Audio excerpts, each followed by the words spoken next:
உண்மையை சொல்லணும் அப்படின்னா ரெண்டு விஷயம் தேவைப்படும். உண்மையை பேசுகிற ஆள் வேணும். அந்த உண்மைக்கு வேல்யூ இல்லை. என்ன சொல்கிறவன் போய் நீங்கள் உண்மையை கேட்க ரெடி, ஆனால் அவன் ரெடி கிடையாது. ஒன்று. ரெண்டாவது, நம்ம உண்மையை பேச ரெடி, ஆனால் கேட்கறதுக்கு ஆள் ரெடியாக இருக்கணும். இல்லைனுக்கு வாழ்க்கை வந்து நம்மளை எப்பப்போ எங்கெங்கே விடும் நமக்கு தெரியாது. வாழ்க்கை நம்மளை முடிவு பண்ணக்கூடாது எங்கே போகணும் அப்படின்னு. நம்ம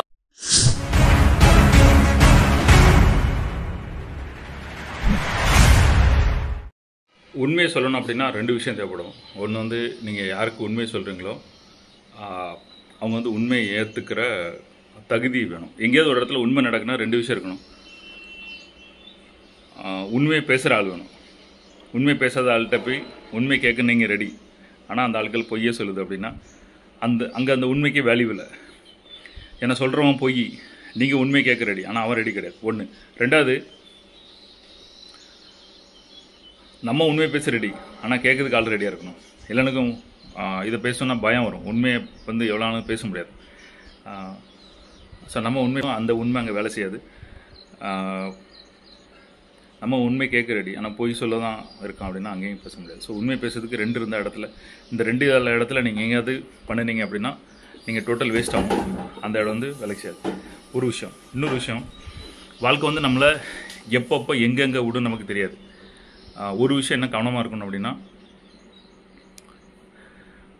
வாழ்க்கை நம்மளை முடிவு பண்ணக்கூடாது எங்கே போகணும் அப்படின்னு. நம்ம தான் முடிவு பண்ணோம் எங்கே போகணும் அப்படின்னு. நிறைய பேர் என்ன பண்ணுவாங்கன்னா, அவங்க நினச்சதெல்லாம் செய்வாங்க, அவங்க பண்ணதெல்லாம் பண்ணுவாங்க. என்ன வாழணும், எப்படி வாழணும், எது சரி தப்பு எதுவுமே தெரியாது, வாழுவாங்க. அதோட விளைவு என்னென்னா, வாழ்க்கை அவங்கள சவுட்டில் அரைச்சி தள்ளிவிட அந்த வலி பயங்கரமாக இருக்கும். அந்த இது வந்து அவங்க எக்ஸ்பெக்ட் பண்ணாத ஒரு விஷயம், அவங்க நினைக்காத ஒரு விஷயம். சரியா? ஒன்று.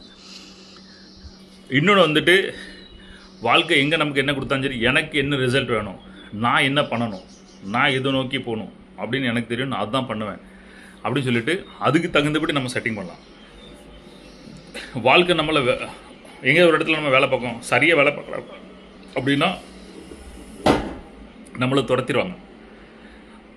நம்மளை வேலைக்கு வைக்கணுமா வேண்டாமான்னு முடிவு பண்ணுறது அவன்.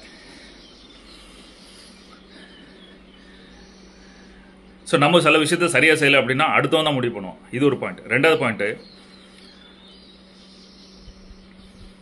நம்ம எங்கே வேலை செய்தோமோ இருக்கிறதுலே பெஸ்ட்டு, இன்னொரு ஆப்ஷன் கிடையாது, நான் தானே பெஸ்ட்டு, நான் தான் எல்லாமே அப்படின்னு சொல்லிட்டு இருக்கிறதுலே பெஸ்ட்டு கொடுத்து நம்ம பண்ணோம் அப்படின்னா அவனுக்கு வேறு ஆப்ஷன் இருக்காது. அவனுக்கு எங்கெல்லாம் தேடி பார்த்தாலும் சரி, நம்மளை தவிர வேறு யாரும் கிடைக்க மாட்டான், நம்மளை தான் வச்சுருப்போம். சரி, இது நம்ம முடிவு பண்ணலாம். வாழ்க்கையில் எங்கே இருக்கணும், என்ன பண்ணணும் அப்படின்னு அடுத்த முடிவு பண்ணக்கூடாது, நம்ம முடிவு பண்ணணும். நம்ம முடிவு பண்ண என்ன பண்ணணும், நம்ம என்ன ஆப்ஷன் எடுத்துருக்கோமோ, நம்ம என்ன செய்கிறோமோ அதில் செம்மையாக செய்யணும், உண்மையாக இருக்கணும், நேர்மையாக இருக்கணும், ஸ்ட்ராங்கான உறவுகள் இருக்கணும். அந்த மாதிரி இப்போ நம்ம இவன்கிட்ட கடை வாங்கிட்டோம் அப்படின்னா நம்ம முடிவு பண்ண மாட்டோம், அவன் முடிவு பண்ணோம் நம்மளை என்ன செய்யணும். அதுக்கு என்ன செய்யலாம், பொத்திக்கிட்ட நம்ம பணத்தை வந்து இருக்கிறத வச்சு எப்படி சாதித்துருக்கணும். அப்புறம் நம்மளை இவனு வந்து நம்மகிட்ட கேட்க மாட்டான். தெரிஞ்சோ தெரியாமலோ, முட்டாத்தனமோ, அன்புலோ, பாசத்துலையோ, பேராசத்துலையோ நிறைய அப்படி கேட்டுட்டோம் அப்படின்னா அந்த வாழ்க்கை நம்ம கையில் இல்லை, அவங்க கையில் இருக்குது. வாழ்க்கையில் எப்போவுமே எங்கேயுமே வந்து உங்கள் முடிவு வந்து அடுத்தவங்க கையில் கொடுத்துடாதீங்க. அது எப்போவுமே உங்கள் கையில் இருக்க மாதிரி பார்த்துக்கோங்க. உங்கள் கையில் இருந்துச்சுன்னா நம்ம என்னாலும் பண்ணலாம். ஆனால் நம்ம முடிவுலாம் அடுத்தவங்க தான் பண்ணணும். நம்ம ஜெயிக்குமா ஜெயிக்கலையா என்ன செய்வோம் அப்படின்னு அடுத்தவங்க தான் முடிவு பண்ணோம் அப்படின்னா வாழ்க்கை வேஸ்ட். அப்படி தான் நான் நினைக்கிறேன். நீங்கள் என்ன நினைக்கிறீங்க? ரெண்டு மெசேஜ் இந்த பாயிண்டில் என்ன பிடிச்சிருக்கு கமெண்ட் பண்ணலாம்.